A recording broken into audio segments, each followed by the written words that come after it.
म्हणजे मुंबई आणि महाराष्ट्रासाठी गृहनिर्माण धोरण हे लोकाभिमुख असावं, लोकांच्या हिताचं असावं. कारण हे सर्वसामान्यांचं सरकार आहे आणि मग सर्वसामान्यांचं घर हे स्वप्न असतं प्रत्येकाचं. आणि त्यामुळे आज गृहनिर्माण विभागाची पहिली बैठक घेतली. सर्व अधिकारी होते आणि विभागाने देखील अतिशय चांगलं धोरण बनवण्याचा गेले वर्षभर प्रयत्न केला. अनेक स्टेक होल्डरबरोबर माझी देखील चर्चा झाली आणि एक साधक बाधक चर्चेनंतर गृहनिर्माण धोरण हे जे आहे ते अतिशय लोकाभिमुख असलं पाहिजे अशा प्रकारची भावना सरकारची आहे. आणि म्हणून सगळ्यात महत्त्वाचं पर्यावरणपूरक घरं असली पाहिजेत, परवडणारी घरं असली पाहिजेत आणि परवडणारी घरं आणि परवडणारी भाडेतत्वावरील घरं याला सगळ्यात मोठं प्राधान्य देण्याचं काम या नवीन पॉलिसीमध्ये करण्याचा आमचा प्रयत्न आहे. त्यामध्ये ज्येष्ठ नागरिकांसाठी घरं असतील, ज्येष्ठ नागरिकांसाठी धोरण राबवणारं ही पॉलिसी अंतिम झाल्यानंतर महाराष्ट्र हे पहिलं राज्य ठरेल.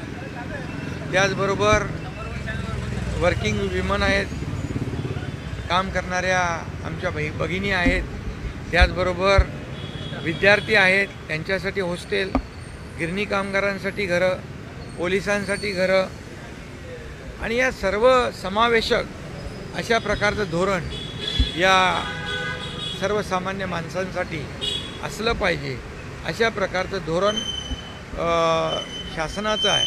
आणि म्हणून त्यावर आज अतिशय विस्तारपूर्वक चर्चा झाली आणि यामध्ये मुंबईतले जे रिडेव्हलपमेंटचे प्रकल्प आहेत, रखडलेले प्रकल्प जे आहेत हे मार्गी लागले पाहिजे. SRA प्रकल्प जे आहेत गेल्या अनेक वर्षापासून मार्गी रखडलेले आहेत.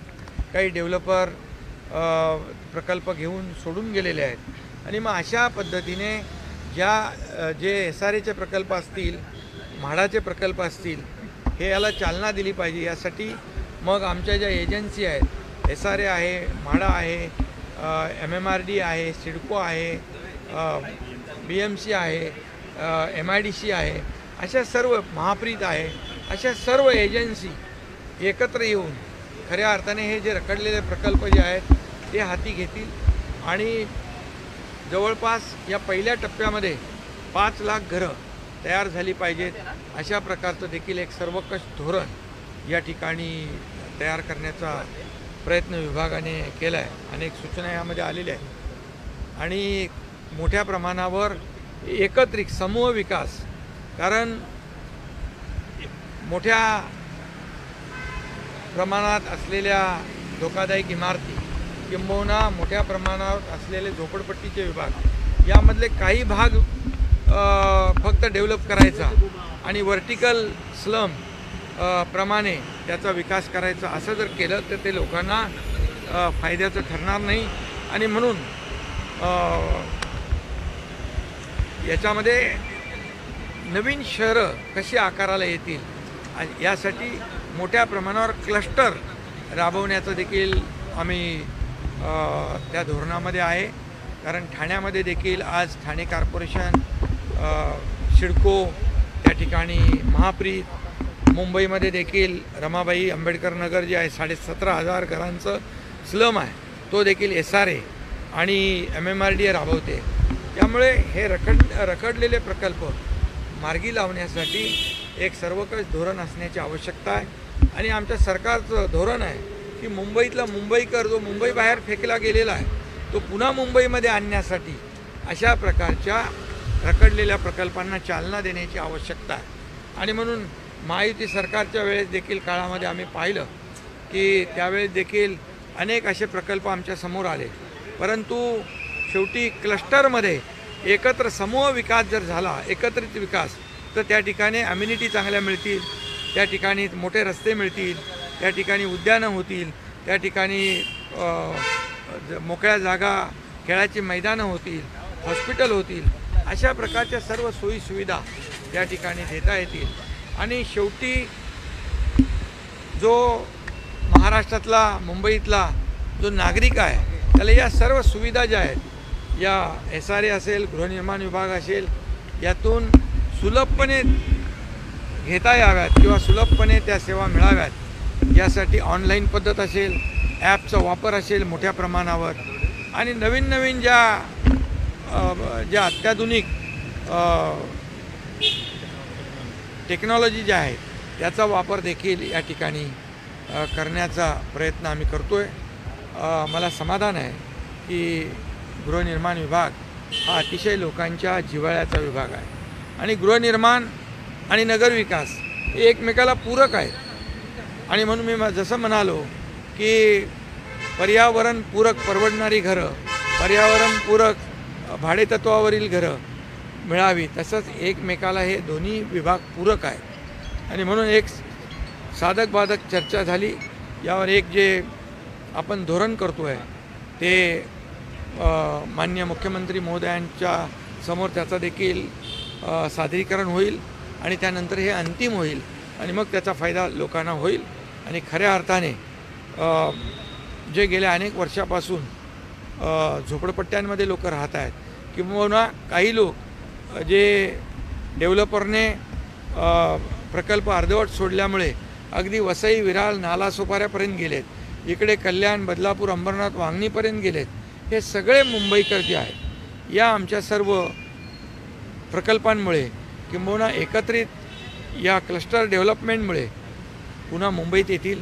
आणि एक क्लस्टर डेव्हलपमेंटची व्याप्ती जी आहे फक्त मुंबईपुरती, ठाण्यापुरती, MMR पुरती नाही, तर संपूर्ण राज्यभर या क्लस्टर डेव्हलपमेंटची व्याप्ती वाढवली जाईल आणि सर्वांना परवडणारी घरं मिळतील आणि परवडणारी भाड्याची घरं मिळतील.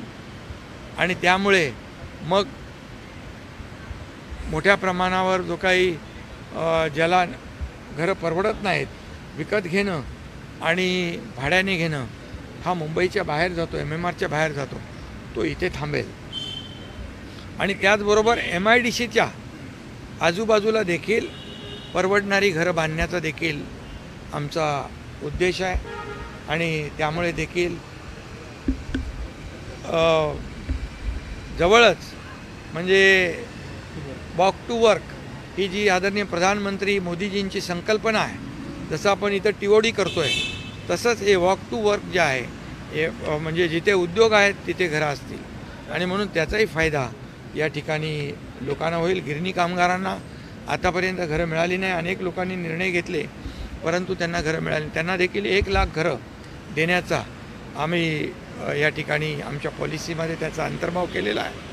आणि म्हणून पोलिसांना घरं, गिरणी कामगारांना घरं, सर्वसामान्यांना घरं, वर्किंग ज्या महिला, आमच्या कामगार महिला आहेत त्या भगिनींना घरं, त्याचबरोबर विद्यार्थ्यांना हॉस्टेल्स, अशा प्रकारचं सर्वकष धोरण या ठिकाणी करण्यात आमचं. काळबादेवी असेल, त्यासोबतच साऊथ मुंबईचा जो अत्यंत दाटीवाटीचा परिसर आहे, क्लस्टर डेव्हलपमेंट करणं त्या ठिकाणी एक मोठं आव्हान असणार आहे. नाही, कामाठीपुरा देखील सगळे त्याच्यामध्ये आम्ही घेणार आहोत.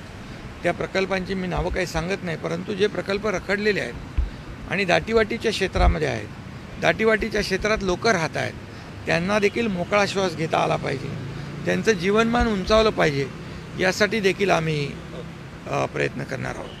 आणि हे सरकारचं मोठं पाऊल मुंबई आणि महाराष्ट्रासाठी ठरेल. आज हाउसिंग डिपार्टमेंट का एक आढ़ावा बैठक हुई.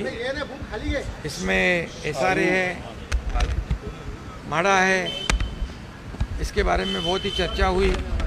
और जो कई सालों से प्रलंबित जो प्रोजेक्ट है उसे आगे बढ़ाने के बारे में चर्चा हुई है. इसमें पर्यावरण पूरक अफोर्डेबल घर देना हमारी सरकार की जिम्मेदारी है. और affordable housing, affordable rental housing ये भी देने का हमारा इरादा है. उसमें वर्किंग वीमन जो है उनके लिए घर, स्टूडेंट के लिए घर, गृहिणी कामगारों को घर, पुलिस को घर, ऐसे सभी वर्ग को, ज्येष्ठ नागरिकों को ये पॉलिसी में डालने वाला ये महाराष्ट्र पहला राज्य है। और ये सब पूरी जो पॉलिसी है, ये पॉलिसी बहुत ही लोगों के हित की, लोकाभिमुख ये पॉलिसी होगी।